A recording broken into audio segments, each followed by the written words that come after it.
Good evening and welcome to the Milford Board of Education's monthly board meeting for Thursday, September 16th, 2021. We'll open the meeting with a call to order. Mrs. Chestnut? Yes. Mr. Miranda? Yes. Mr. Yaki? Here. Mrs. Brady? Here. Mr. Ham? Here, thank you. Sorry, I meant roll call. Could you please stand for the Pledge of Allegiance?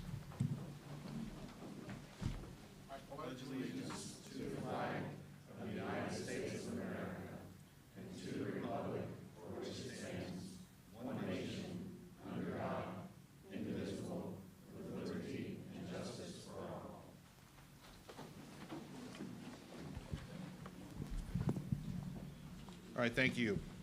Item number 4 on our agenda is the approval of the agenda. We need a motion. So move. Second. We have a motion and a second. Any comments or changes? Hearing none, roll call, please. Mrs. Chestnut? Yes. Mr. Miranda? Yes. Mr. Yaki? Yes. Mrs. Brady? Yes. Mr. Ham? Yes, thank you. Number 5 is the approval of the minutes for the special board meeting from August 16th of 2021. We need a motion. So moved. Second. Motion and a second. Any conversation, comments, or changes? Hearing none, roll call, please. Mrs. Chestnut? Yes. Mr. Miranda? Yes. Mr. Yaki? Yes. Mrs. Brady? Yes. Mr. Ham? Yes, thank you. And finally, we need the approval of minutes of the regular board meeting for August 19th of 2021. Motion, please. So moved. Second. We have a motion and a second. Comments, changes? Hearing none, roll call, please. Mrs. Chestnut? Yes. Mr. Miranda? Yes. Mr. Yaki? Yes. Mrs. Brady? Yes. Mr. Ham? Yes, thank you. We'll move on to item B, which is our presentation. Superintendent John Spicer.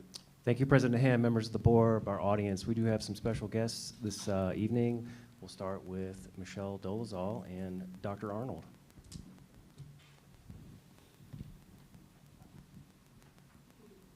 My name is Michelle Dolezal. On top, down a little bit. I'm sorry, there we go. I'm sorry, good evening.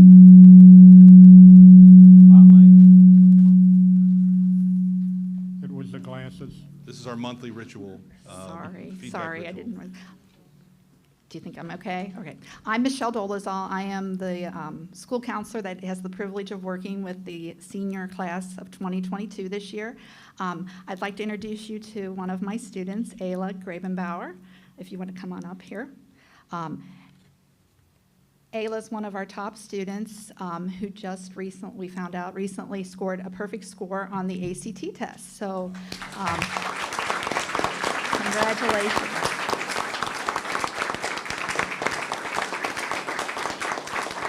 Ayla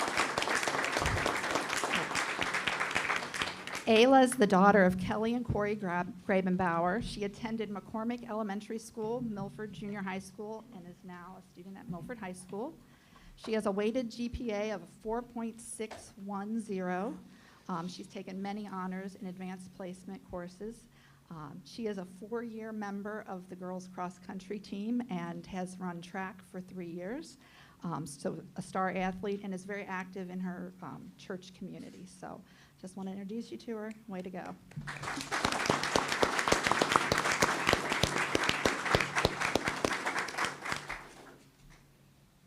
Congratulations. Next up is Josh Kaufman, our Director of Fine Arts and Extracurricular Activities. Thank you, Mr. Spicer. If I could invite our featured artists for the month to come on up. Thank you, Mr. Spicer, President Ham, and the Board of Education for this monthly opportunity to highlight visual and performing arts throughout our district. I really believe that arts are at the heart of what we do in Milford schools, and it's a real privilege to be able to recognize some of our artists this month from the high school. I would also like to recognize Mr. Chris Leeson, who is representing the teaching faculty in the art department at the high school, for being here to support our students. A great problem that we have on nights like this, specific at the high school, is that in addition to being tremendous artists, so many of our artists are involved in other activities. So a few of our featured artists are not with us this evening because of marching band practice, a soccer game, you name it, but they are well-rounded, well-diverse students. So you'll see their artwork around the room, and I will ask the artists to, after you will present you with their certificate, Board of Education may want to shake your hand, fist bump, high five, or just give you a pleasant smile, and then we'd like to circle up outside for a picture of you all, okay? Savannah Bumgardner is a 12th grade student currently in AP Art, and Savannah's artwork this month is the graphic design piece on the bottom of the left-hand easel. Congratulations, Savannah, who's not with us this evening. Mo Cameron. Mo's artwork is on the easel to the right. She has a cardboard sculpture as well as the abstract figure piece on the bottom. So Mo, congratulations.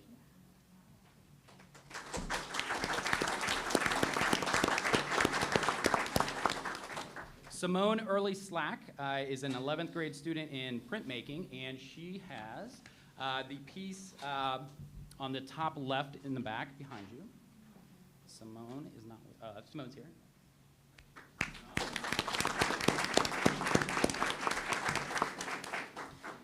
Ryan Hankey is a 12th grade student in drawing and painting, and I do not believe Ryan's with us this evening. His artwork is on the top left of the left easel. Nicholas Hornsby is an 11th grade graphic design student, and Nicholas's piece is the bottom piece here. Nick, congratulations.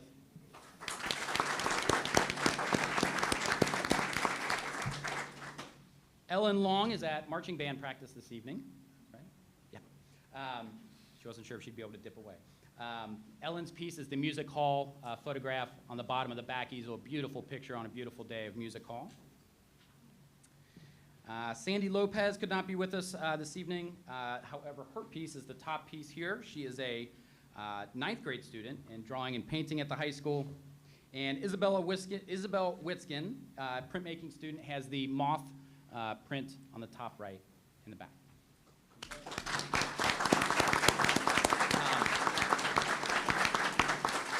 Proud of all you've accomplished. Proud that so many of you are involved in so many things outside of art as well.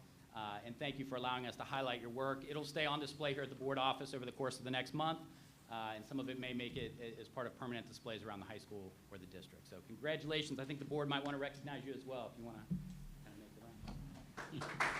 Thank you.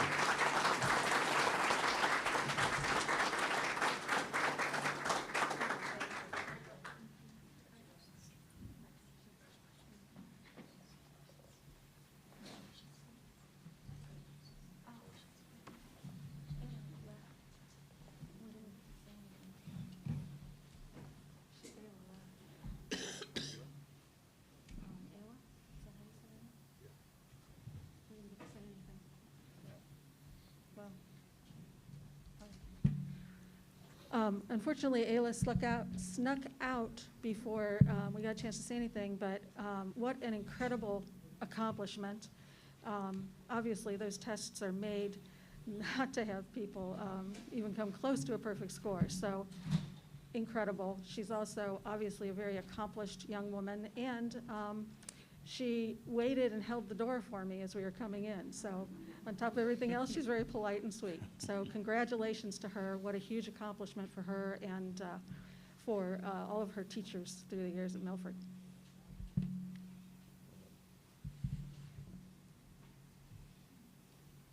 Okay, we're going to move on to item C, which is our procedure for public commentary.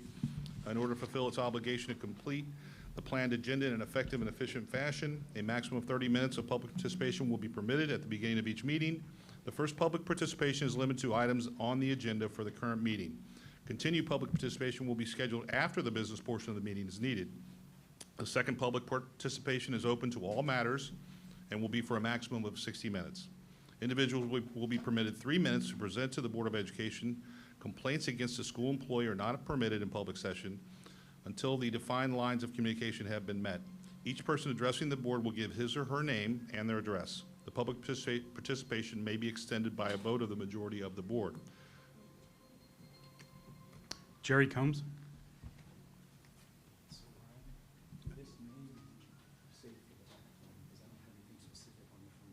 Okay, then I'll put you at the top, not a problem. Misty Fisher.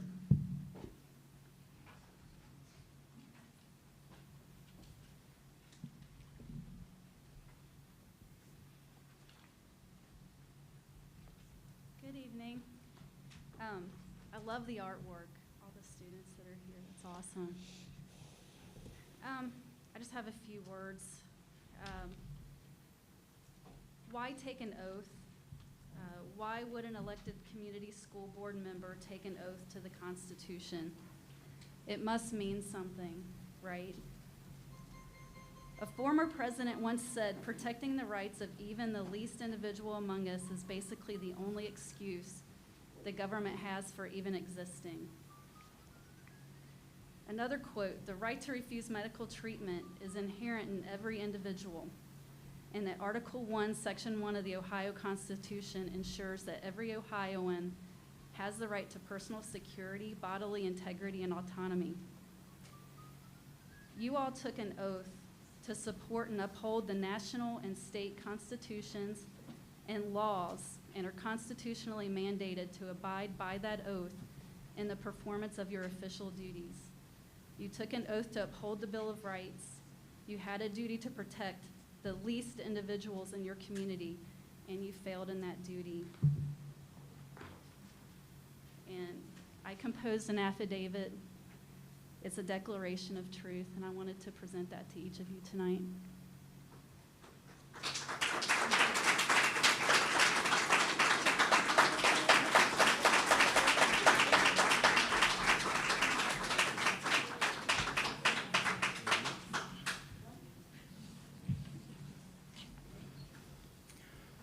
Don Wegman.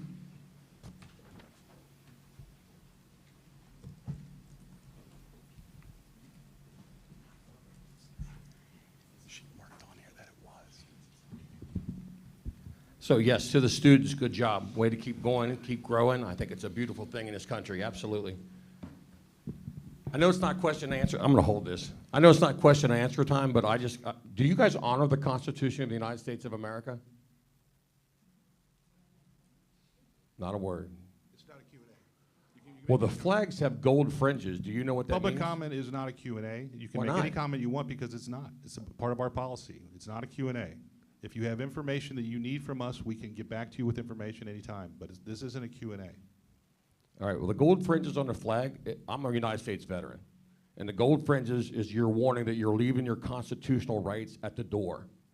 That's what it says. When you Google the gold fringes around the flag, it means it's the corporation, which was bankrupt like 2 years ago. So when I come in here and I've watched these videos for a while now, and I see rights being violated, I go, wait a minute. I don't understand. Where do you get the right to do what you're doing? And you pass the buck, well, the Board of Health told us, or Clermont County, whatever it may be. I'm here to tell you that you're violating my constitutional rights by doing what you're doing to this community. It doesn't make any sense. Masks, these masks the kids are wearing are inappropriate to provide for disease. It says it on the box. I have a copy of the box. The warning on the box of these masks these kids are wearing says this will not prevent COVID. So you're providing a false sense of security if that's what you're even trying to do. But I say, I'm not even gonna fight the mask. I'm not even gonna fight the CRT and all the stuff that's going on with this country. You're violating the Constitution, my unalienable rights that I fought for. You didn't. I fought for these rights, and you're stepping on them. Does it even bother you at all that you're not allowed to do what you're doing? In your heart, I have children, I have grandchildren. There's a level here where I don't, even the gold fringes on the flag says my rights are at the door. So in this room, is the Constitution honored? That bothers me. I'm offended. And I'm here to tell you, you need to get a gut check. There is affidavits coming. You will answer them. You have to, by the Constitution. If you want to take the Constitution away, then all bets are off. And that's not good. That's bad. So I'm just letting you know, do your job and lead per the Constitution. 204 people signed the Declaration of Independence. They didn't sign up for this stuff. And I'm here to let you know that you're under watch. And you guys can go to jail for what you're doing. 30 seconds. 30 seconds. Our Father, who art in heaven, hallowed be thy name. Thy kingdom come, thy will be done, on earth as it is in heaven. Give us this day our daily bread, and forgive us our trespasses, as we forgive those who trespass against us. And lead us not into temptation, for thine is the kingdom, the power, and the glory are yours, now and forever. God, thank you.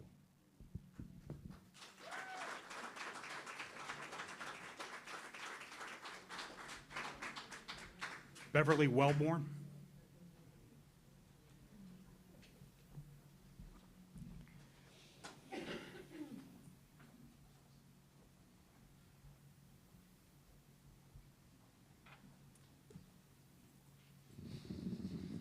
Beverly Wellborn, 1729 Huntley Road, Goshen, Ohio.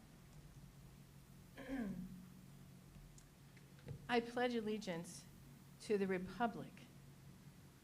To the republic, I pledge allegiance. Maybe there's a little question about whether or not we have a republic here. With liberty and justice for all. Liberty. I don't think it's liberty to cover up someone's face so they can't breathe. I don't think that's liberty. Justice. I don't think it's justice that you should continue to occupy an office as a public servant after you have violated your oath. The sacred oath which you take with the people. It's not appropriate for you to continue to occupy office after this has occurred. That is not justice. So it looks as though we're having a little trouble here with the republic and with liberty and with justice. And I am asking that you cease to have this trouble and simply vacate your office. Thank you.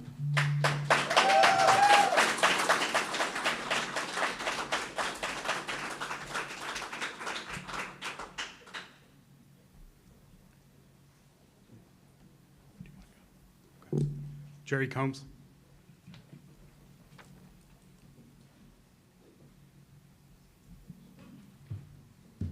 Good evening. Good evening. This is Jerry Combs. I live at 595 Lodgepole Drive. And many of you know this, but I'm running for school board. That election's coming up very soon. Can you hear me? Now you can. So I represent a portion of this community that's very concerned. I represent and amplify the voice of that segment of the community. And they're asking me several questions. And these folks that I'm representing are parents and children. They are teachers that feel silenced in the workplace. They're taxpayers that no longer have children in this community. And here's some of the questions that they're posing, not necessarily for me, but for the board and for the administration. Some of those questions surround the high school reading list. I know that everyone in this room and the administration level have reviewed some of these complaints around the high school reading list. I just want to know if it was vetted, was parental involvement in that vetting process, and who approved it. These are questions that my supporters are asking. My supporters are also asking about the standards in testing. Why are our standards remaining flat or declining when the spend per pupil skyrockets in this organization and in this district? It's a good question. We need answers. A third is around the COVID relief money. I know that's been mentioned several times to the administration. I think the public deserves to know what happened to it.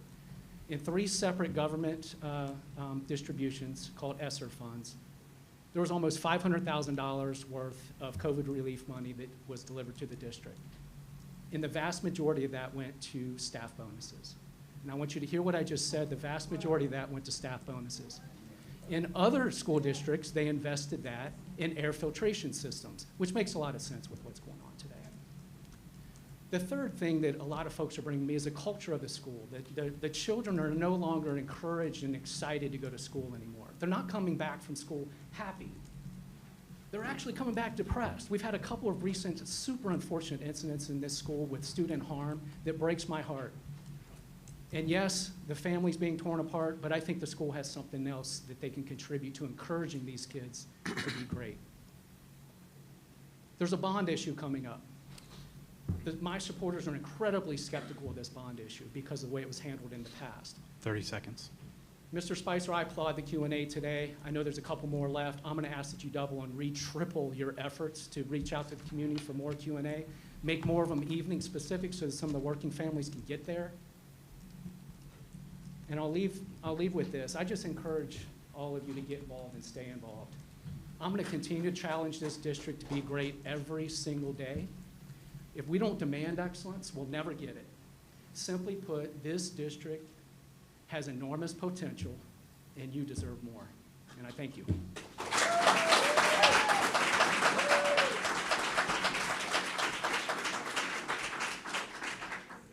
Ted Burgess.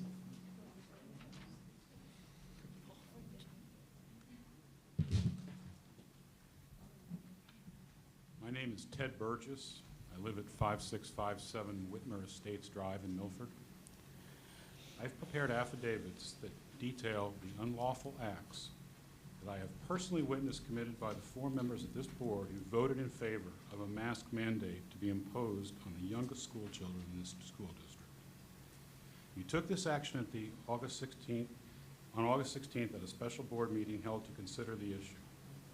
What I found so disturbing was that you did so after hearing hours of testimony from the parents of these children explaining the harm it would impose upon their children. Yet you ignored their concerns. In fact, you didn't even acknowledge them in your discussion ahead of the vote.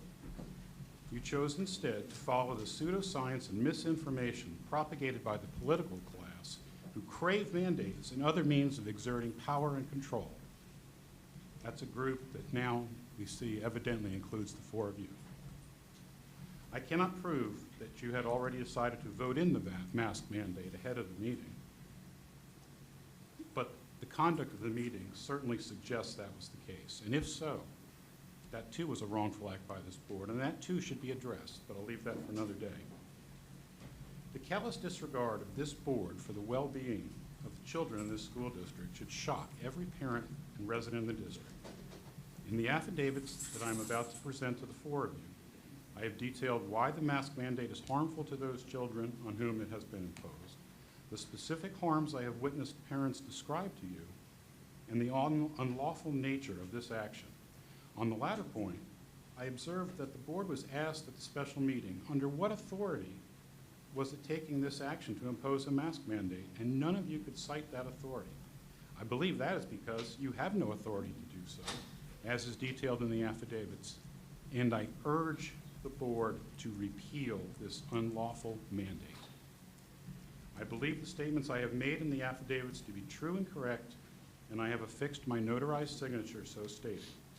However, if you do not agree with any of the statements made in the affidavit, I ask each of you to respond to me within 7 days with your written notarized rebuttal to each statement with which you disagree.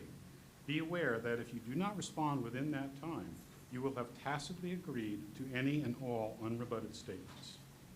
I will now present the affidavits I prepared and similar affidavits prepared by another resident of the district to board members Yaki, Brady, Chestnut, and Miranda.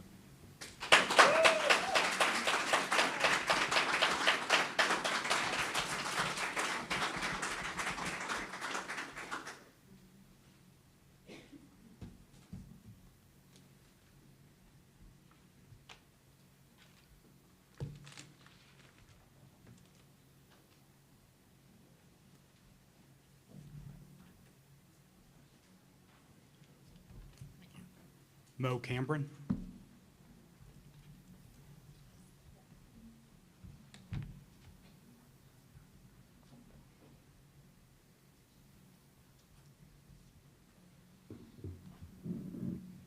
Hi, my name is Mo Cambron. I live at 5449 Candy Lane. I'm a senior here at Milford High School.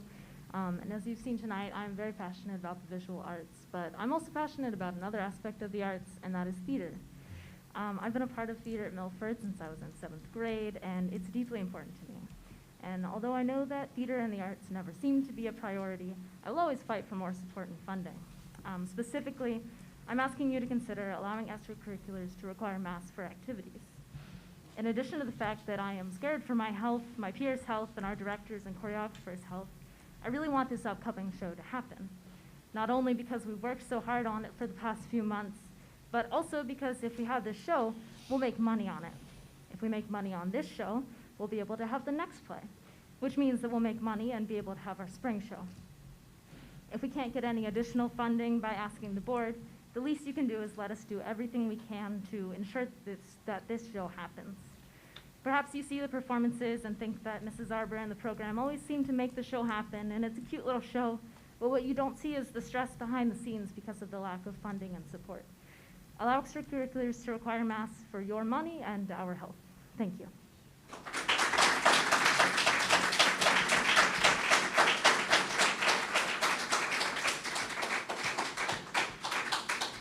Christine Crone.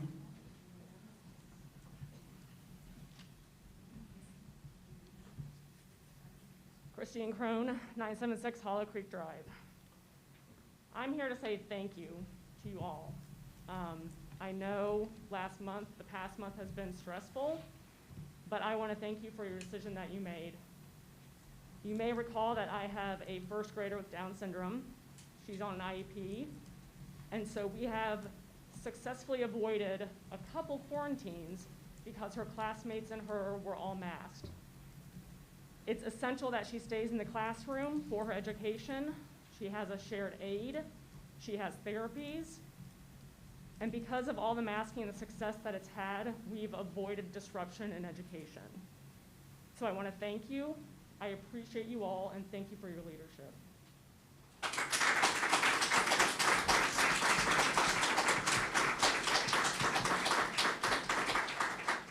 Amanda Fox.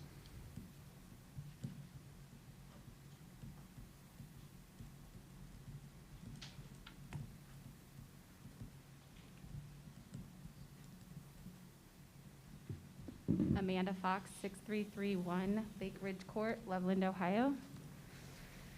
So I, like Christine, am here to say thank you for your leadership and your diligence to protect our students.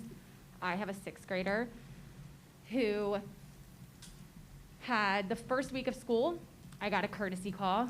A courtesy call, for those that don't have children in the district, that is a call that your child was next to a COVID case, less than 6 feet. Last year, he would have been quarantined. This year, because quarantine rules and masks, he didn't have to be quarantined, just watch for symptoms, and so forth. The following week, I don't know what happened at the county, but the rules changed. I got a call on a Wednesday. Same kid, a week and a half later, was quarantined. He was sent home that day. He missed all 3 of his core subjects because at Boyd E. Smith, 6th grade has specials first thing in the morning, so he missed all 3 core classes. The next morning at 9 a.m., I got a call, the rules had changed. He got to come back to school because his contact was actually masked and less than 6 feet. So he got to come back to school. He missed 1 class of math, 1 class of language arts, 1 class of science and social studies. He just caught up on that work last week, on Monday morning. So I am here to thank you because I avoided 20 days of quarantine, which would have been a lot of schoolwork that he would have been behind on. That one day caused him extra stress in the evening, extra stress at home, which we're trying to avoid by wearing the masks so that all of our students can have their right to attend school and have an education. So, with all that said, thank you.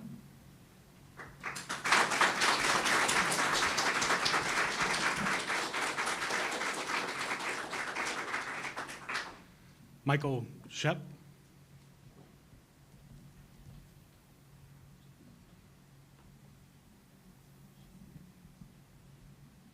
My name is Michael Schaff, and I live at on Broadview Place. A coward dies 1,000 times before his death, but the valiant taste of death but once.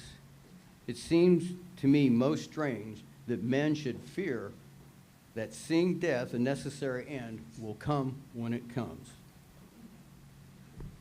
If craven cowards in face masks choose to attempt to hide from life in a pit of fear, I do not concede they have the right to drag me and mine down with them.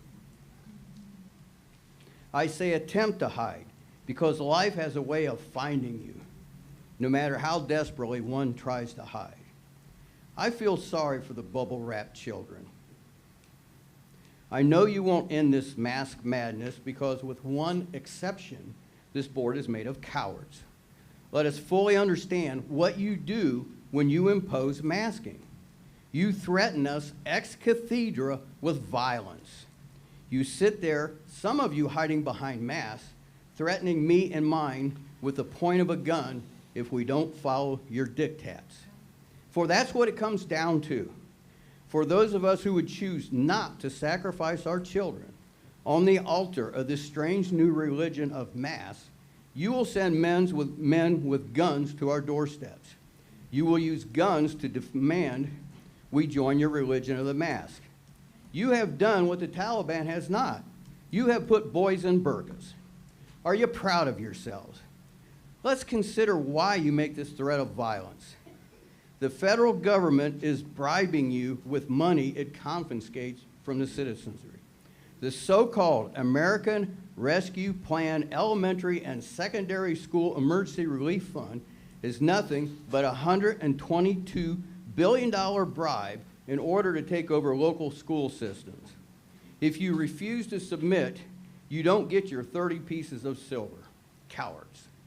I have one and only one material way to express my displeasure with your actions, and that is to do everything I can to defeat the bond issue November 2nd. Oh, you would say I harm the children by opposing the bond issue? Well, what is it you do when you force them into mass and threaten me with violence? Thank you.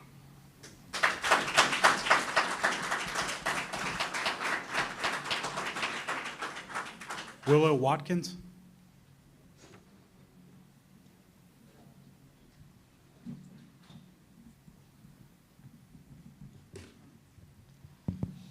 Hi there, my name is Willow Watkins.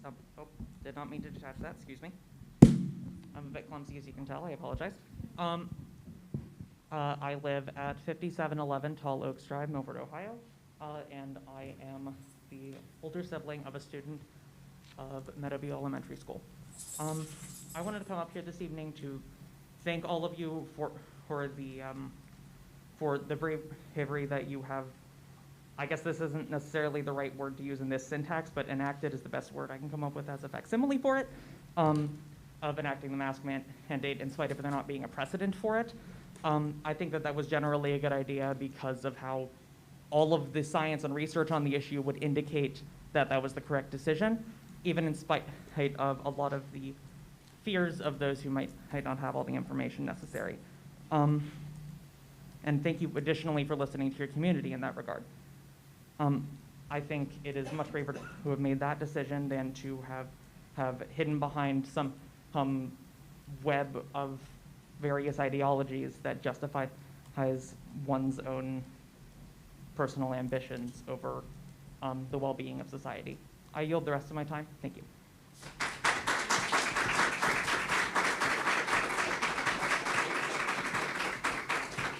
Bill Thomas.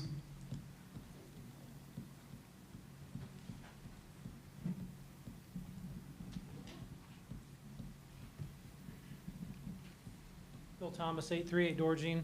I didn't come here tonight to rip you guys apart. There's plenty of others that are here to do that. So I'm going to share some information. Several of you may already know this, but my youngest came down with COVID. She caught it from the 7th grade community. We didn't freak out. We dealt with it. You know, I gave her quinceratine, zinc. She recovered fine. What was interesting about it is 3 other members of our household had contracted COVID back in December. None of us got it. And just to prove that I knew that my natural immunity worked, I finished a sandwich after she tested positive. Didn't care, wasn't concerned. What was alarming to me is she did miss school, and the teachers, thankfully, have put together some great documents for this, that the parents have the ability to work from with the students so that they don't fall behind instruction. So I do give kudos to the teachers for that. But what was disappointing was noticing how her lack of knowledge of the conceptual ideas of math and several other areas of studies. I was disappointed. She didn't understand the material. I had to sit through and with the Progress book or the online Schoology, gives you the examples, and we work through all the problems. She didn't understand this stuff. And she has high grades, and I'm sitting here thinking, how does she have high grades when she doesn't even understand the concepts of what she's learned? So I'm thankful that I had the time to really sit and spend time with her and go through her lessons, but I was absolutely disappointed in how far behind she really was in trying to understand her schoolwork. We worked through it. She came back to school. She wasn't behind at all. She's picked back up where she left off, but she hasn't had to wear a mask. That's great for her. She likes it. She's in 7th grade. She's not required. She now has, she doesn't have to quarantine because she has had it, and she has 90 days per the nurse that she doesn't have to quarantine for any reason. My only advice is stop scaring these kids that they're going to die from this thing. Stop scaring them. Stop having them come in. We dealt with it. It wasn't fun. She had a fever for one night. She had some headaches. We dealt with it. And there are things out there that help with the symptoms. And she's fine, and she's back to school, and so are her friends that had to quarantine with her. So hopefully, you know, we can stop putting the fear of God in these poor kids. Thank you.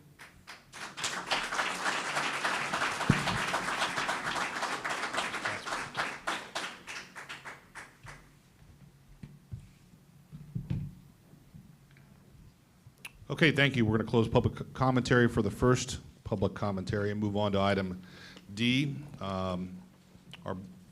Our Board of Education, John Spicer, Superintendent, our district masking update. Thank you, President Ham, members of the board. I do have a few slides to share with you this evening to start a conversation for you regarding masking. That's slide 5. Let's go to slide 1. There we go. Slide 1, what I wanted to share with you is some evidence of transmission in school. We have said for a long time that there is little to no transmission in our schools. And this is our anecdotal evidence from Patty Price, our district nurse. Patty speaks with every parent regarding a COVID case in terms of where they believe they may have contacted COVID or where they may have been close with someone who is COVID positive. And as you can see, at the high school, we do have one instance of student to student. It is important to note that that particular case is one where those students do hang out together after school together. So it could have been at school, could have been at home. We don't know that for sure. One student to staff member. This is a staff member that works in a small office with students. So we believe that there was a transmission there. At Milford Junior High School, we have 3 separate one student to another student cases there. Currently, Boydie Smith has none. Charles Seipelt, we did have to close down a grade level there, so we did have one. It was a staff member that had it, we believe, that had it, and then 5 students in that same classroom contracted COVID. Also, we had 1 student to student as well. McCormick has none. Meadowview Elementary has 1 student to student. Mulberry has none. Pattison has 1 student to student, but it's a sibling group. So we believe that that is potentially something that happened at home. None at the preschool, and then none here at the administrative offices. Next slide, please. Something for your consideration this evening as you discuss masking would be to potentially look at each of the buildings, look at the number of cases that they have in regards to their enrollment and maybe a percentage. So, what you could do as just an idea would be that you could say you're comfortable with if 1% or less students are COVID positive at, let's say, Boydie Smith. So I would say 5 students or less are COVID positive for a duration of time, whether that be 5 days, 10 days, whatever, it could be whatever. Then students, you could take masks off. And so this slide just is a representation of the percentage of enrollment and then the number of students that would equate to in terms of COVID positive. Next slide, please. Thank you. This is our current reporting dashboard. We update our dashboard daily. It is found at the top of our website. You will see there's an orange bar with COVID updates. You click on that bar, and then you can get to the COVID reporting dashboard. So these are updated today as of 4 p.m. If you'll take a look at the next slide, I did ask Wendy to add a % positive. We have always, if you look to the far right, top right hand, starting there, we have always had the percentages listed, but I broke it down for each individual building. And we will continue, we're going to use this as our new dashboard going forward. So it's always been there, but now you have an idea of the enrollment, the number of kids, number of students that are in each building, and then the % that is positive. I think it's very important for everyone to know, not just board members, but those here in the audience, is that we still believe that most of our cases are occurring outside of the school buildings. Children are getting sick. I talked to Patty today. Students are contracting COVID from their parents or grandparents or friends. Or friends of friends are getting together over the weekend, and they're both coming up COVID positive. It's also important to note, as I said last week in our Friday video, don't send your kids to school sick. And we have actually seen this week that we are seeing less students coming to school that are sick. So that's good. Something else for your consideration is the next slide, which is the CDC indicators and thresholds for community transmission. We're currently in the high transmission right now. So something else that you could consider as you have a conversation this evening is this number of transmission, which would be the number of cases per 100,000 over 7 days or 14 days. And on the next slide, even with these glasses, I can't see that, so I'm going to blow it up on my computer. Just the 45150 zip code, the case rate per 100,000 for the last 2 weeks is 545.7. And then also down at the bottom, you'll note that today, talking to Julianne Nesbitt, the 7-day average is 471.35 per 100,000. And we have seen, they have seen a plateau in cases right now. Doesn't necessarily mean that it's going to decline, but they're projecting that this surge of COVID cases will be over sometime in October. So just some information to share with you this evening to spark a conversation.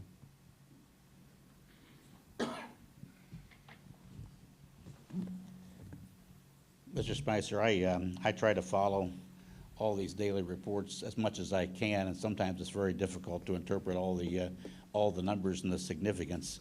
I guess, can you outline for us your feeling in terms of, I know we seem to have tapered off or at least plateaued in the last week or 10 days. Is that a trend? How strong is that trend in your opinion? Well, I am now a medical professional, or at least a public health professional. I would say that we have seen a plateau, but there are still cases. I would look to my team to say that we communicate with the building principals because they have to contact trace, and so they let us know when there's a positive case, and so we have seen a decline in those calls. I would say Labor Day weekend, it was good until Monday, until Labor Day. And then we started to see some uprise that week. I would say this week we have seen a plateau in numbers. There have been some. I did have a posted. I do believe we were up in about 6 cases. Was that right, Wendy? I think it was. We were up 6 cases from yesterday to today. But on average, I think we're starting to see a decline. I mean, that's the data I see. I think it's really, this data that I share, especially that last slide, the number of cases per 100,000, it's very important data. But for me, the most important data is what's happening inside our schools and what Patty is telling me, what she is seeing, and she records those. It's daily. And then she meets with Wendy at the end of each day, and then we record those numbers, and then we send out the COVID chart to you all, and then it's updated on the website every day around 4 o'clock. So yes, there's a slight decline right now, plateau, if you will.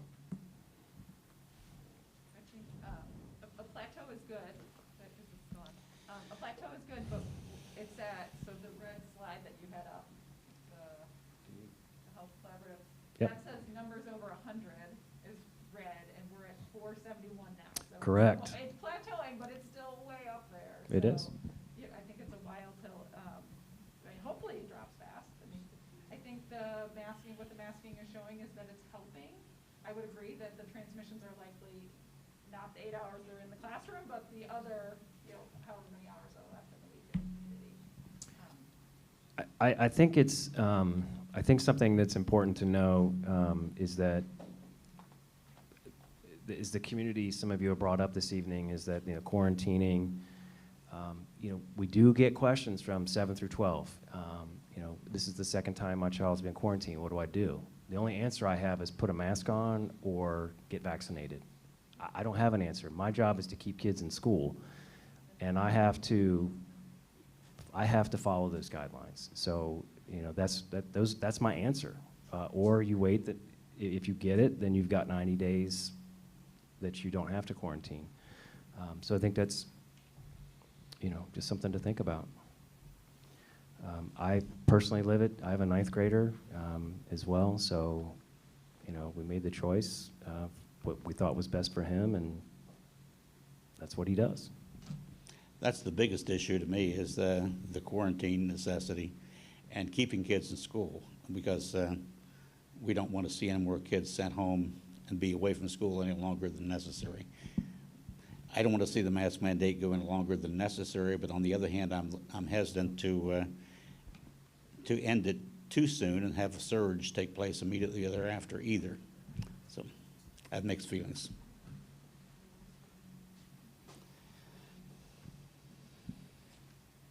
I think it's also important that Governor DeWine and Dr. Patty Manning from Cincinnati Children's Hospital pleaded earlier this week with school boards to implement masking. And when they say masking, they mean K-12. So they would, Dr. Manning's looking at our district, she would only consider us partially masked because we have a K-6 mandate. But those are leaders for our state and for our community that I think are very important to listen to.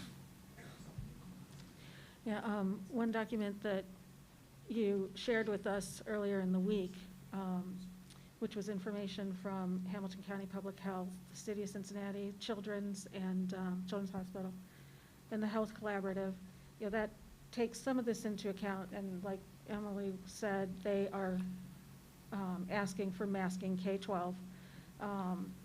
But they also do talk about the transmission within the building. So where they're coming from is the masking is a baseline, and from there you're looking at the building data. So I think it is helpful to look at that and to evaluate it, but also, as you said earlier, we are still very, very high. We're considered to be one of the highest counties in Ohio. So we are far from out of this at this point. Yeah, last fall, I believe we got up to around 1,000 cases per 100,000. We're at about half that now. And as we walk down the staircase to get from almost, well, I don't know that we were ever purple, but we were pretty darn close to purple, down to red, down to orange, which is, we were still orange when we ended the school year last year. Shortly after that, we went to yellow. We actually got down below 50 cases per 100,000 here in Clermont County. And at that point, and I can't tell you what it was at 45140 or 45150. I don't have that data in front of me. But we walked it down, and at that point, when we were sitting in the 40s and the 30s, the policy was rescinded for masks. turned around and started back up, and we put masks back on. I do like the fact that we can look at data within the building, but as you said, Mr. Spicer, it's not happening in the buildings, it's happening more on the outside. You're more likely to contract it on the outside, so the masks are a method to keep us putting our best foot forward toward hopefully not spreading it. We need, as a board and as a school district, we need an exit plan for masks. We've got to come up with a number. This will give us certainly some data to look at over the next few days and weeks. And for those in the audience that don't know, we get this daily. We get daily information from Patty Price through Superintendent Spicer to us. So I'm hopeful that we're at a plateau. I'm hopeful that we're going to get this thing going in the right direction, and maybe we'll be sitting in a board meeting here soon where we're going to be saying maybe we're ready to get them back off. So we need to study the data. This data just, first I saw of any of this was yesterday afternoon, big pile this morning. We need to digest this. It's going to take a little bit of time. But keep the data coming. Data is the only thing you've got to have something to look at. It can't be emotional. It's got to be based on data. I also think one of the considerations that we have talked about, and I had shared with Backboard, was vaccine availability. I mean, I think that was one of my big concerns, that under 12 doesn't have a vaccine now. I mean, I'm still hearing October or November, but I think that should play into vaccine available for families who want it for their kids, because that's a big layer of protection with the mask.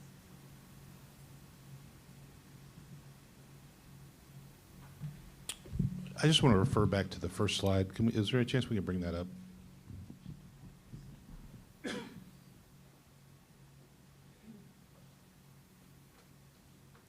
So as I'm to understand this slide here, we went back in and looked at how many positive cases, and then we looked at how many people were quarantined.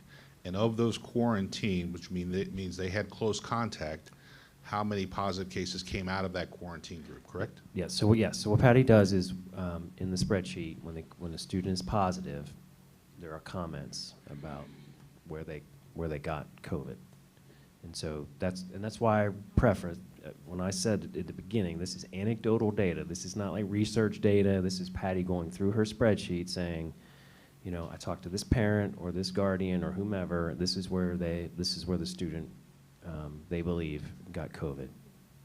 It's a highly contagious disease, if you will, or virus, not a disease. Excuse me. So, that's the belief.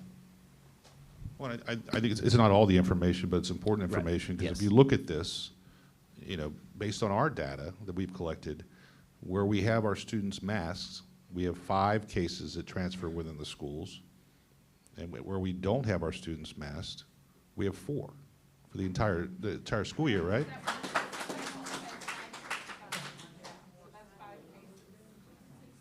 But five students overall. But either way, even if it's 7, 6, 5, it seems like, at least based on this anecdotal data, that the masks aren't making a difference in the spread within our school buildings.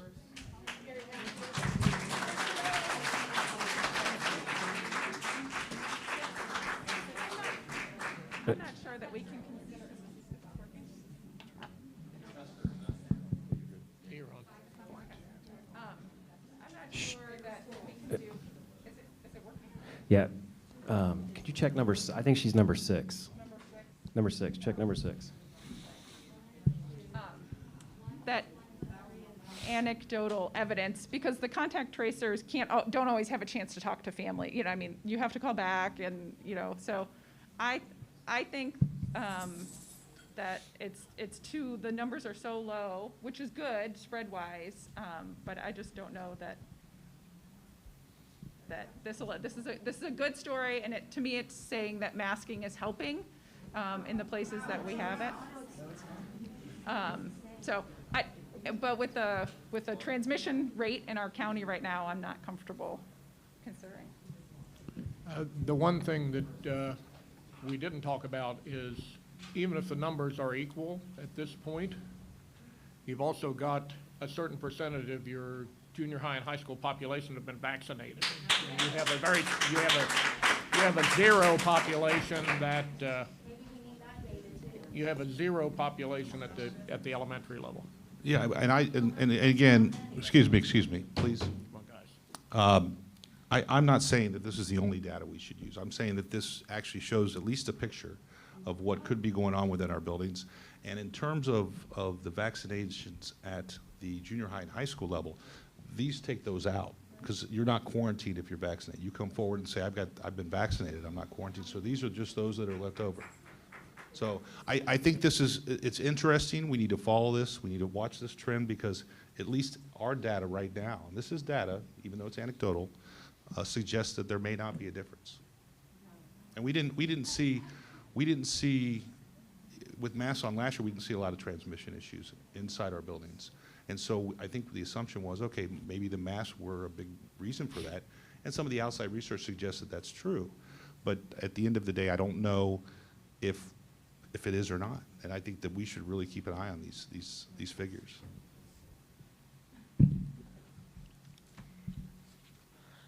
Well, last week, Mr. Spicer said to me something about, oh, isn't it great that we get to play public health officials, public health experts? And I feel like that is what we're doing when we talk through some of this information. One of the reasons I was in favor of masking was because of all of the organizations and the experts who were saying this is needed. And they are still saying that, even more vehemently now. New reports coming out. So yes, it's interesting. Yes, it's definitely something we should continue to look at. But, I'm not, certainly today, not comfortable taking information that we just got and that I don't feel like we fully understand, or that we've even had time really to, not us look at, but we've only been in school for a month, and try to say, and try to be public health experts and say, oh yeah, it's not happening in the school, so we need to revoke the mask order. Things are going well. And I think that we need to keep it going well. And if for no other reason, like Dave said before, reducing quarantines. It's so important to keep these kids in school. Kids at the elementary are even more on top of each other. And so, the masks are helping us keep them in school. Yeah, that's the case, whether it's actually being transmitted or not. It's a matter of if a student does test positive, the quarantine rules require that they go into quarantine, and that's regardless of how whether it's being transmitted in school or out of school or whatever the situation is. To me, the main issue is keeping kids in school. That's the big thing. No, agreed. I think that what I'd like to do is if we could task our superintendent to go back and create metrics that we could all agree upon, because I think that our families deserve to know that there is a path towards getting rid of these masks. I think many of them out there believe that once you put them on, you can't take them off, and I don't want that to happen. And so if we could task our superintendent with developing a set of metrics and then give the superintendent back the responsibility of managing that piece, would the board be in agreement to do that? I don't love, is this working now? Is this thing on? That's the one I usually get, Emily. I am super hesitant to do that because if you remember last fall when we were talking about going into school, we had Plan A and Plan B, and it said if the county was red, we'll start remote. And then the county went red. So we tried to look out and put metrics in, and then we blew them out of the water, and we went back to school, which I was nervous about, admittedly, but it went great because we put other metrics in. So I just think that the number of, you know, like putting that number in. When we said red last time, we were like, oh my gosh, red will be awful. And then we approached purple and stayed red for a long time and learned to manage in school, in person with that still. So I'm nervous to say what that metric. I'll ask Mr. Miranda for any guidance. Do you have any guidance and thoughts in terms of what that metric ought to be? I'd like to see us on a decline for at least 2 or 3 weeks before we do this, but Yeah. what are your feelings on that? Well, the first thing I'm trying to figure out is, we talked back last year about yanking kids remote and in class, and remote and in class, based on changes in the numbers. And, you know, we get daily numbers. Certainly, we're not going to say, oh, you're here today, you're not here tomorrow. I think a week is too short. You're in, and, you know, you're wearing them. You're just constantly changing. Everybody's going to be confused. I think we have to get to a point where it's got to be at least a couple of weeks, which is, I think, where we were last year when we did that. As far as a number, Dave, I'm not sure right now. I need to digest this. If you know, I'd give you a hip shot and I'll be totally wrong. But given a few days, I think I'll have a better opportunity to analyze it, and as will everybody here. You know, everybody has the opportunity to do that, and we may all come up with the same number. Who knows? Or we could be very, very close. But like I said before, Chris, I agree with you. We got to have an exit plan. We got to have a plan where we get out of the masking business and get back to 100% education. I mean, that's why we're here as a board. This is something that we have to deal with, but we'd certainly like to get it behind us and get back to business as usual. And I barely remember what that's like. I had 2 months of business as usual on this board, as did Emily, before everything broke loose. So, and that may require a special meeting to discuss that among this group. And you know, so we may have to do that somewhere down the line. But I think the first thing is we need to get a look at the numbers and get a chance to digest it, and we'll go from there. It's hard for me to figure exactly what that number ought to be, but I know that what I'd like to see is a downward slope, at least in the process, for a period of time. And that could be a trigger point too. 3 weeks in a row down. Yes, can you put the color? Yeah, thank you. Can Dave, Mr. Yockey, can you clarify for me that if I'm going to be tasked to find some metrics, when you say a downward, are you talking about county numbers or just Milford numbers? Within our school Within system. our school system, okay. Thank you. I think it's a good idea to, figure out what these metrics are and then turn it back over to John. I think that's perfectly fine. The question is, how do we get to those metrics? And then, as Emily said, we need to follow it. Last year, it was pretty clear. We had an agreement.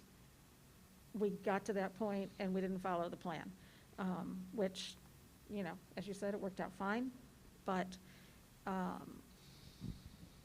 once we figure out what those metrics are and we turn it back over, we just need to follow what we've agreed to. Yeah, but we also had included language in that plan last year to Yeah. give discretion to the superintendent. We did. So it wasn't like they didn't follow the plan. They used discretion in trying to, as John has spoken, to sort of take a scalpel approach to when we need to shut things down, not the entire district or an entire building. And I think that plan actually worked really, really well. It did. Yep. It did. I think Emily and I were the most nervous, and thankfully, we were, unjustifiably nervous about that.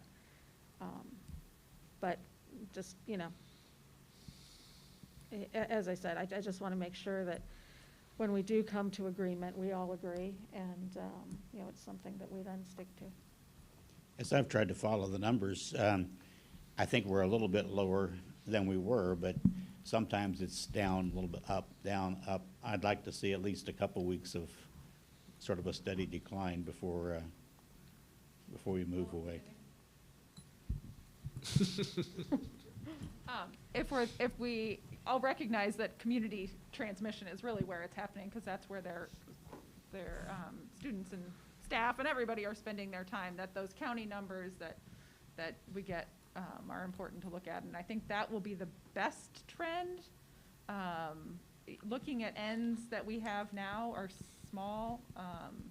So we could be down 2 students and then up 3, and that still is not a consistent downward trend. Do we have new numbers in terms of the vaccination rate in Clermont County?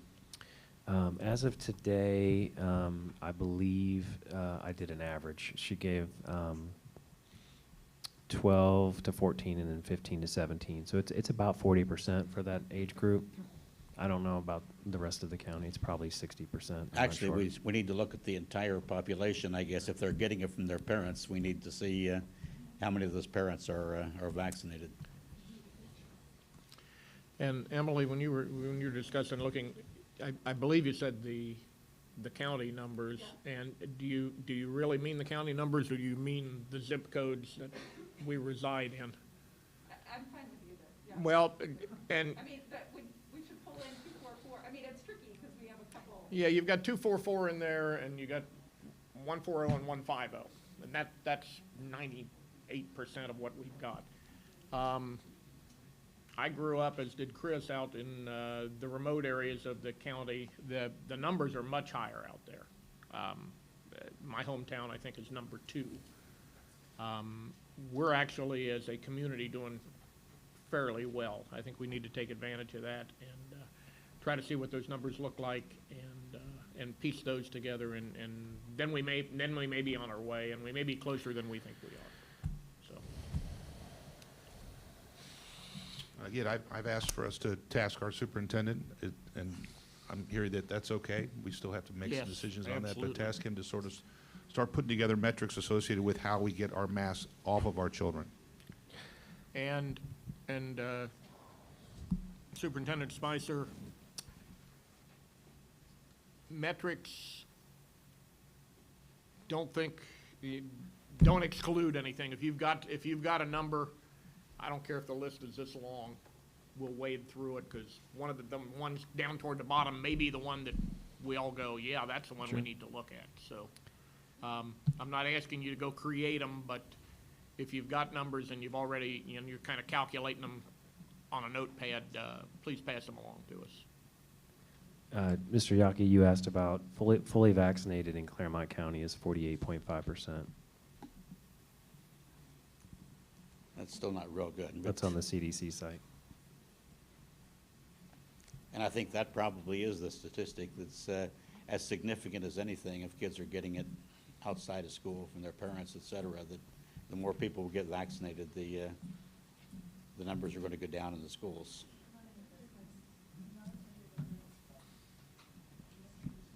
Good. Okay. We're going to move on to item E, our treasurer's report with Treasurer Brian Rabe. Thank you, Mr. Ham. Recommend the approval of the board reports for the month ending August 31st. Need a motion to approve the board reports for the month ending August 31st, 2021. So moved. Second. Motion and a second. Just a couple items to point out. We did receive the final tax settlement from both Hamilton County and Clermont County.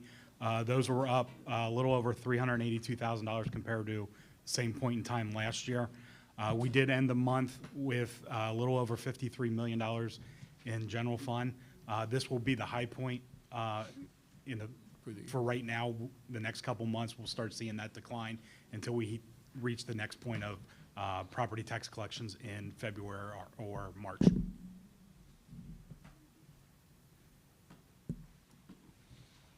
Any comments or questions? Hearing none, roll call, please. Mrs. Chestnut? Yes.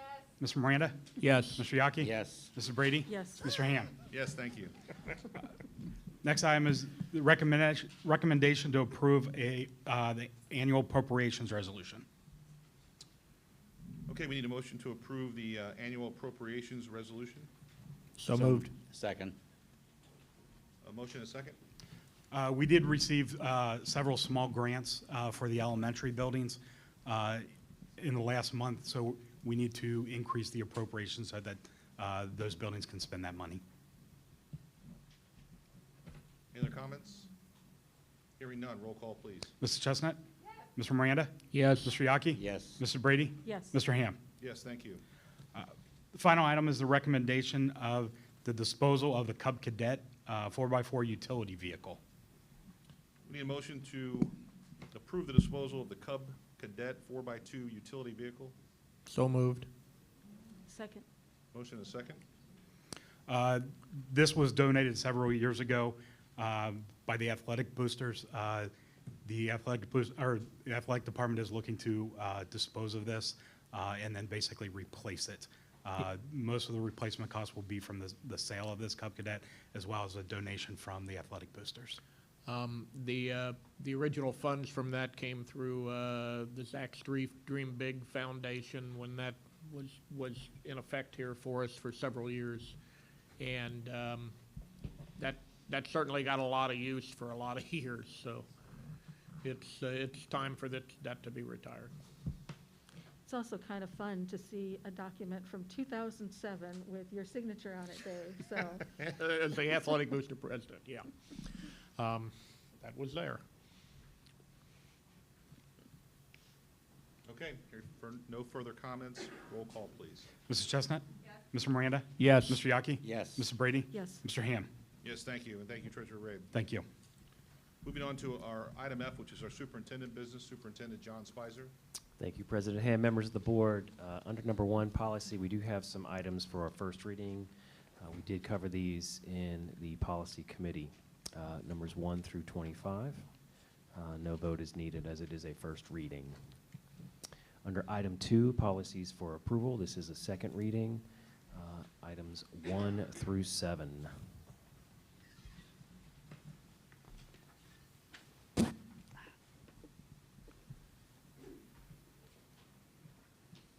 Asking for your approval, yes. Okay, the superintendent recommends the board adopt the regulations and exhibits as presented 1 through 7. We need a motion. So move. Second. We have a motion and a second. Any comments or questions?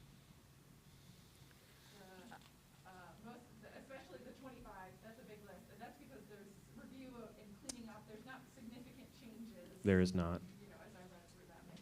Yep. State level components that have been updated and just cleaning up wording. That is correct. State laws continue to change, and there are minor things that have to be done almost every month. And those were only the first reading, too. Yeah. And those for those out there and those watching, we don't just blow through these policy guidelines. These are, we do a lot of this work in committee and outside of the board meeting, so that when we come to the board meeting, we have an understanding of exactly what these are. And as mentioned, a lot of them are changing really small things, and at the recommendation of Ohio School Board Association in regards to legislative policy changes, so. Yeah, and those are not quick meetings, as you say. I think we spent almost 2 hours in the last one here earlier, well, I guess it was last week. Okay. I would still like to talk probably in committee about the regulations and why we are approving the regulations, because legally we do not have to. So, you know, we can just have a discussion about it. Which one is that, Andrea? All of the regulations. You know, we have to approve policy, but Right. we don't approve the regulations. So, like this month, all of the, under the policies for approval section, they're actually all regs, I think. Oh, no, there are a couple of policies in there. One policy, the rest are regulations. So, you know, there's really no reason for the board to be voting on those. They can just be put into effect based on the superintendent, so. I think that's something we need to do in the committee, as you said. Hearing no further comments, roll call, please. Mrs. Chestnut? Yes. Mr. Miranda? Yes. Mr. Yaki? Yes. Mrs. Brady? Yes. Mr. Ham? Yes, thank you. Moving on to item G, which is our human resources business, Superintendent John Spicer. Thank you, President Ham, members of the board. Under number 1, we do have some administrative approvals, A, B, and C. We need a motion to approve item 1, administrative approvals, A, B, and C. So move. Second. Motion and a second. Any comments? Hearing none. Roll call, please. Mrs. Chestnut? Yes. Mr. Miranda? Yes. Mr. Yaki? Yes. Mr. Brady? Yes. Mr. Ham? Yes, thank you. Under item 2, certified approvals, items A and B. Motion to approve item 2, certified approvals, items A and B.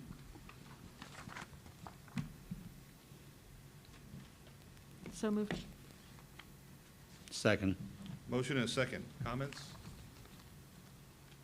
Hearing none. Roll call, please. Mrs. Chestnut? Yes. Mr. Miranda? Yes. Mr. Yaki? Yes. Mr. Brady? Yes. Mr. Ham? Yes, thank you. Under item 3, classified approvals, asking for your approval of items A through F. Need a motion to approve classified approvals as presented, items A through F. So moved. Second. Motion and a second. Comments? Hearing none. Roll call, please. Mrs. Chestnut? Yes. Mr. Miranda? Yes. Mr. Yaki? Yes. Mr. Brady? Yes. Mr. Ham? Yes, thank you. Under item 4 in Human Resources, we have athletic extracurricular supplemental pupil activity contract recommendations for the 21-22 school year, items A through G. Okay, we need a motion to approve item 4, which is athletic extracurricular supplemental pupil activity contract recommendations for 21-22, items A through G. So moved. Second. Motion and a second. Comments? Questions? Hearing none. Roll call, please. Mrs. Chestnut? Yes. Mr. Miranda? Yes. Mr. Yaki? Yes. Mrs. Brady? Yes. Mr. Ham? Yes, thank you. Moving on to item H, which is our curriculum and instruction. Superintendent John Spicer. Thank you, President Ham, members of the board. Under curriculum instruction, we do have number 1, approval of curriculum pay, items A through F. Need a motion to approve item 1, number 1, A through F, for approval of curriculum pay. So move. Second. Motion and a second. Comments, questions? Hearing none. Roll call, please. Mrs. Chestnut? Yes. Mr. Miranda? Yes. Mr. Yaki? Yes. Mrs. Brady? Yes. Mr. Ham? Yes, thank you. Under item number 2, asking for your approval of the foreign exchange student, Catarina Mendez Mingozi, as a foreign exchange student from Brazil for the second semester of the 21-22 school year. Need a motion to approve item 2 as presented. So move. Second. How did we end up getting another one for second semester? We have 3 currently for the entire year, right? We do, And- yes. Yep, there is a demand. And Yeah. we welcome those students. So, yeah, they reach out to us, and we coordinate that through Paul. Where's Paul? There he is. We coordinate that through Mr. Daniels. And this student will join us in January. I believe it is January. Is that correct, Paul? Yep. I guess that may be because of their school year in the southern hemisphere that they operate on a different schedule than ours. I would say so. Yeah, I maybe would have went up here in the summer, January summer down there, I think, right? So. Yep. Okay, we've got a So- motion and a second. Any other comments? So it's like summer school. That's something. Yeah, there you go. I think these are all really good for our students, so I'm always good to see these, glad to see these. Yeah, this will be the first year we've had 3. Yes, you changed policy from 2 to 4. 2 to 4, Yeah, we we've got changed. 3 now. That's because we don't get any state funding, so we limited that. Okay.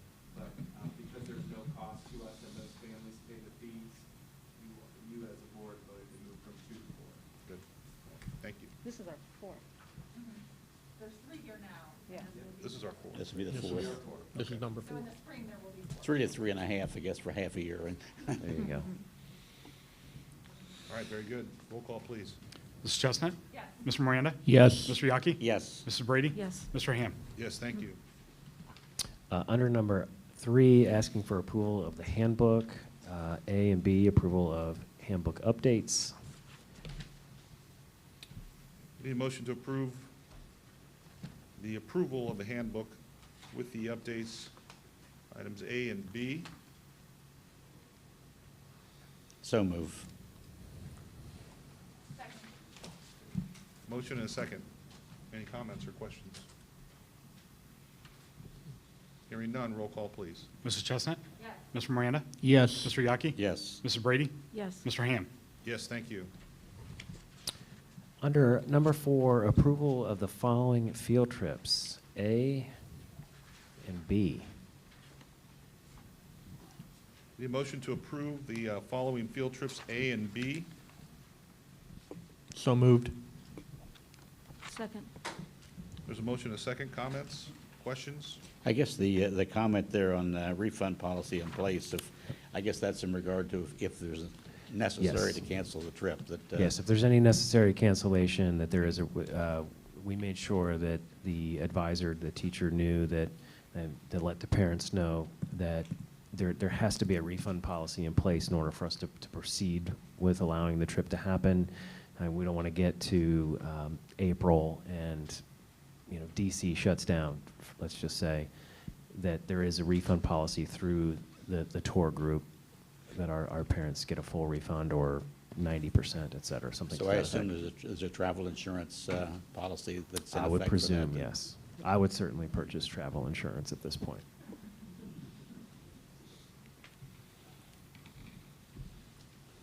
We have a motion and a second. Roll call, please. Mrs. Chestnut? Yes. Mr. Miranda? Yes. Mr. Yaki? Yes. Mrs. Brady? Yes. Mr. Ham? Yes, thank you. Moving on to item I is business operations. Superintendent John Spicer. Thank you, President Ham, members of the board. Annually, we ask for you to approve all of the Milford bus stops for the 21-22 school year. I'm just looking at Jeff to make sure that there's not, in case you have questions about those. Need a motion to approve the bus stops for the 21-22 school year. So moved. Second. Motion and a second. Comments or questions? Yeah, I haven't seen the entire list of stops on that. Were there any real significant changes, or? I was going to ask about the one woman who spoke about that. Yes, we took care of that one Yeah, stop. We took Yes. care of that one. I think we changed one stop, just moved it to different intersection within the neighborhood, but other than that, they haven't changed. Looking at that list, there's no way, I mean, it's just like a list of street addresses and names. It looks like a long list, but we've got 6,700 students and private school students, and but we have not, there have not been significant changes to the bus stops.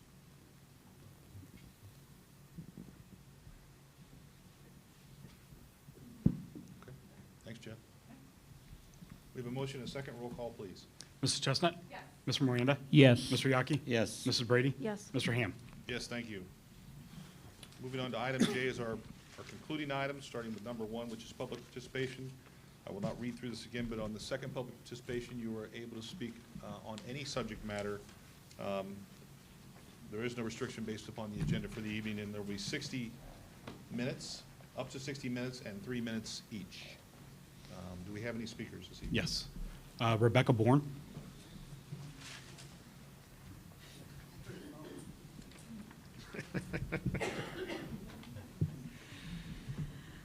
I was so hoping that tonight's business would go in a different direction. This isn't about COVID.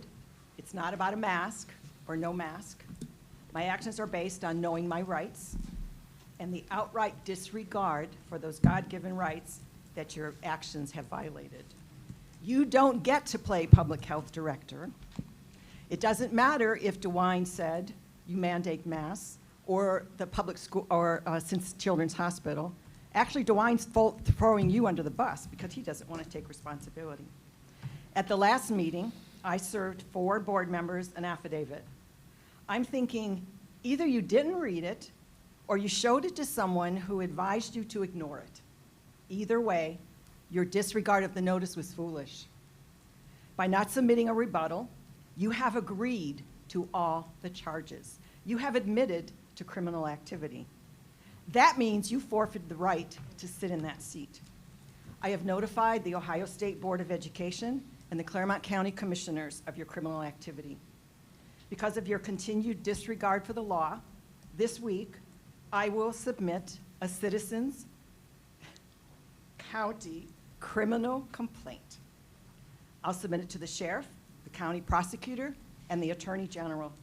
And if they don't act on their oaths and they don't arrest you and remove you from your office, I will be in court with the unrebutted affidavits where you agreed you were criminals, and a judge will not ignore that.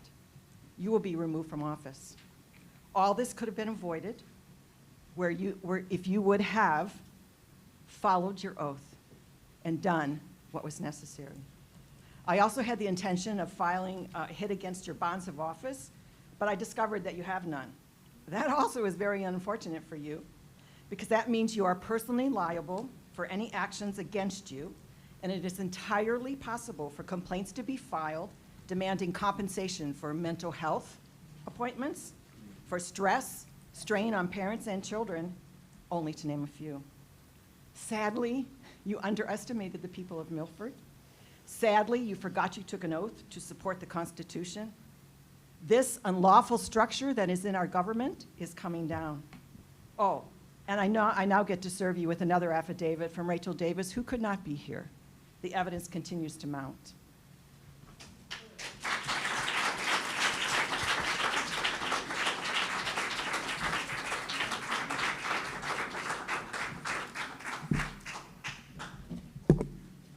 Emily Mason.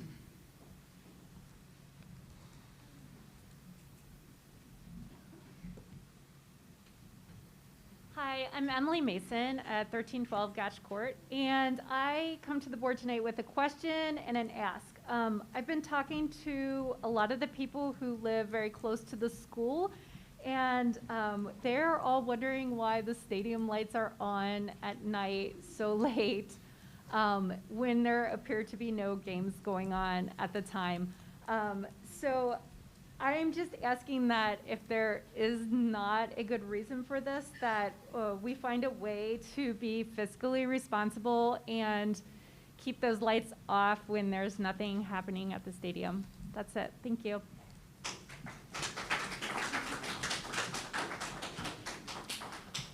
Annette Zimmerman.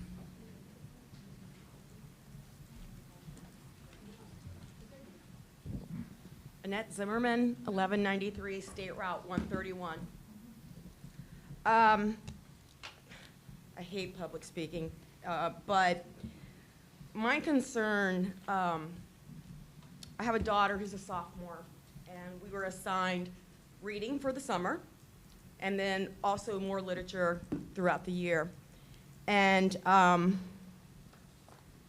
you know, my original plan, but I just couldn't bring myself to do it, was to come up here and read the page of one of the books. I don't call people or talk or call people mother effers. But my child is supposed to read that in a book. And I've got a problem with that. There's also other issues I have at the high school. I've been waiting on a response from an email for 2 weeks from tomorrow. And you know, you guys want a new school? I own 4 properties in this district, 4. I'm not gonna support a new school if you can't support my child and her values, because this is my child's Bible. That is what dictates what goes into her brain and what she learns. This Bible.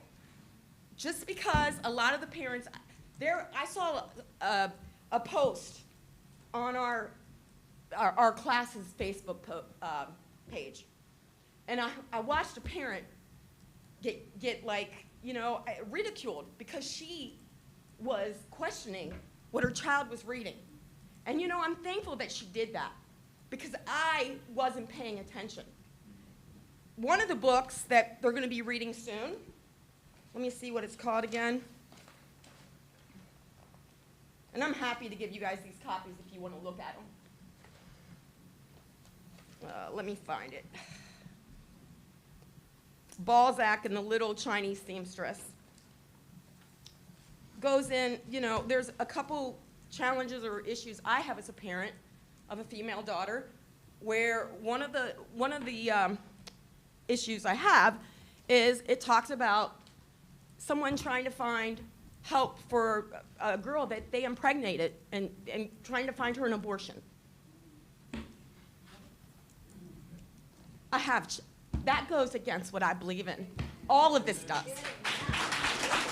If you all think 30 it's seconds. acceptable to talk like that, then have at it. Have at your mask if you want to wear your mask. I don't care. You do you. But if I have an objection because of my rights and my daughter's religious rights and convictions, then something needs to be done for that. Yesterday, when she was in ELA, she had two options: sit in the class and listen to the content, or go to the library. A 15-year-old girl is going to stay in that class, and I understand that. I don't want her to be singled out from her peers. 3 minutes. That's not my point. But if you're going to protect everything else and everyone else in this school, then protect my child. Or the $16,000 a year that I pay in property taxes, you can just refund it to me and I'll send her to a Christian school.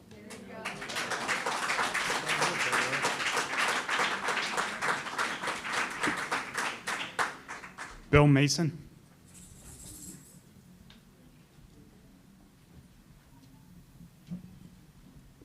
Good evening. Bill Mason, 1312 Gatch Court. I heard a lot of talk this evening about metrics and thresholds that we want to see to remove masks. But also, when we teach our kids in school about the right way to research, the sources we should listen to, we talk to them about real, solid sources. Well, Mr. President, when we're developing the metrics and thresholds that we should be listening to remove masking, because I think we can probably all agree, nobody likes it. But when we're looking at that, we should be reaching out to the experts, and specifically the experts in our community. The Clermont County Health Department is just one of those resources. This is a department that's full of professionals who are dedicated to the public health of our area. We should be relying on their professional experience, their data, to help us understand what we should be looking at. I know that there's a lot of data out there, some anecdotes and some actual data. But I would like to officially ask that the board and the administration publicly work with the Clermont County Department of Health to determine the right data and the right data targets we need in order to remove our masking policies. Thank you.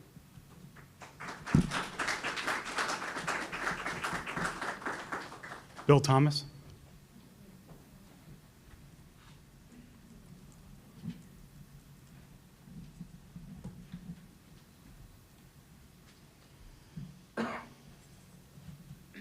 Bill Thomas, 838 Dorjean. I wasn't going to speak again until the data that Mr. Spicer was producing was being questioned. And I think President Ham had made a statement to the rest of the board that was very valid. The masks aren't having an effect. You know, the CDC, as you guys say, you take advice from the CDC. I'd love to know which ones are the variant, which ones aren't. In an hour-long conversation with Julianne Nesbitt a few weeks ago that I had, I asked her how they are testing for the variant. Very few tests go up to get tested for the variant. Very few. Any rapid tests, they don't go up to get tested. The Board of Health limited staff, State Board of Health limited staff right now. So this data that you're saying to use, I'm going to rely on the data that I had in my house where I didn't catch COVID. I tried. I don't, you can think I'm nuts. I don't care. I tried. I didn't get it. You know who got COVID? Was my son. Got it from a vaccinated person. That's proven. That's proof. And one of the things that you're not taking into consideration is, yes, the K through 12, or I'm sorry, K through 6 is masked, and we can't determine the 7th graders and on because they're not masked. They're already vaccinated. How about the ones that already had it and have natural immunity? Let's take those into effect as well. Perhaps they don't need to be vaccinated. Do we ever stop and think about that? You know, elderly people getting vaccinated, a little more understandable. Youth getting vaccinated doesn't make sense when you look at the death tolls and the recovery rates. So, and those are stats from the Board of Health website, the CDC website. And if the one thing I am kind of curious, This board overstepped its bounds and took the position to tell that superintendent how he should do his job. And now you're saying, I want you to tell me the data that I need to tell you how to do your job. It was proposed at this board that our president of the board had proposed to give the authority back to the superintendent. You just flat out ignored it. Why are we paying him $140,000 a year plus benefits and perks if we're not going to trust his judgment? Why?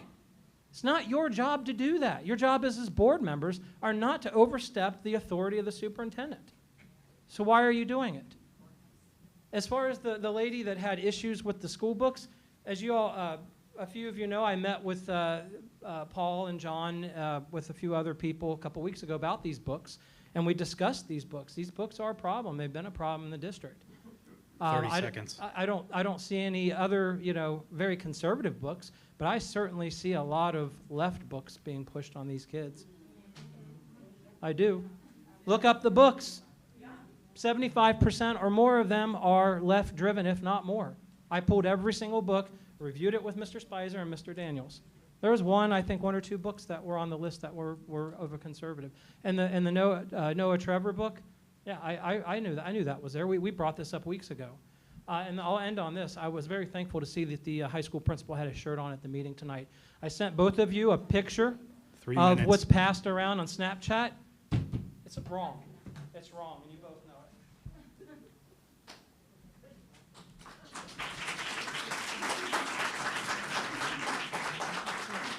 Misty Fisher.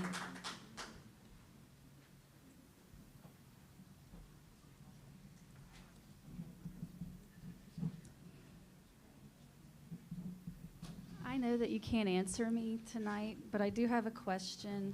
And, when I hear an accusation thrown out, my first instinct is to disregard it or hold off judgment until I understand more. And a gentleman tonight said that you guys received money for COVID and that you had distributed it as bonuses and not used it for the schools. And so I'd like to have an answer to that. You can answer tonight if you want to, but I know you usually don't. I'm willing to wait on that answer. I'm hoping that's not true. I did do a little bit of research in environmental engineering as far as making a healthy environment for kids, regardless of COVID, basically any time, for now until eternity. And that probably would have been a better place to put the money. So anyway, I don't know if it's true. He said it. I figured I'd ask you and give you the chance to rebut that. Thanks.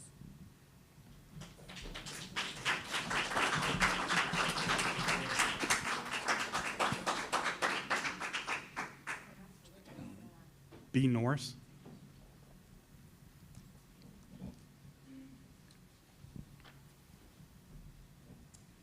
B. Norris, 1072 Caraway Lane. Just wanted to let you all know that since the COVID started last year, my church did not shut down one time. And we're talking 200 plus people. Sunday morning, Sunday night, Wednesday night. Our service, we never missed a service. Nobody wore masks. You would have thought, we were walking in from this world we learned to live with all the masks, and you walk in there, it's like, where's the pandemic, right? You would think there would be dead bodies everywhere if we had a pandemic, but we have never shut down one time. And we're still going strong. We probably have 300 or 400, and they're not vaccinated. We don't believe in that, okay? And you all still don't understand, your leaders are not Mike DeWine or your lady from Children's Hospital. We're your leaders. We are the ones who put you there, and you need to be listening to us.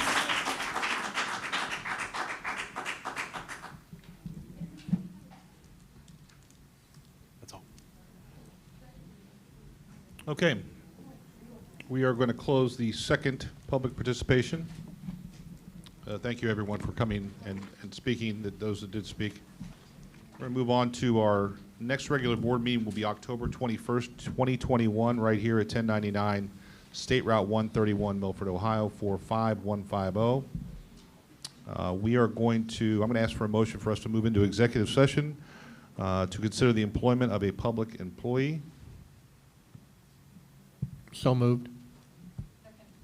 Motion and a second. Roll call, please. Mrs. Chestnut? Mr. Miranda? Yes. Mr. Yaki? Yes. Mrs. Brady? Yes. Mr. Ham? Yes, thank you. We will not be voting on anything or discussing anything coming out of executive session, so thank you, everyone, for attending tonight. I appreciate it.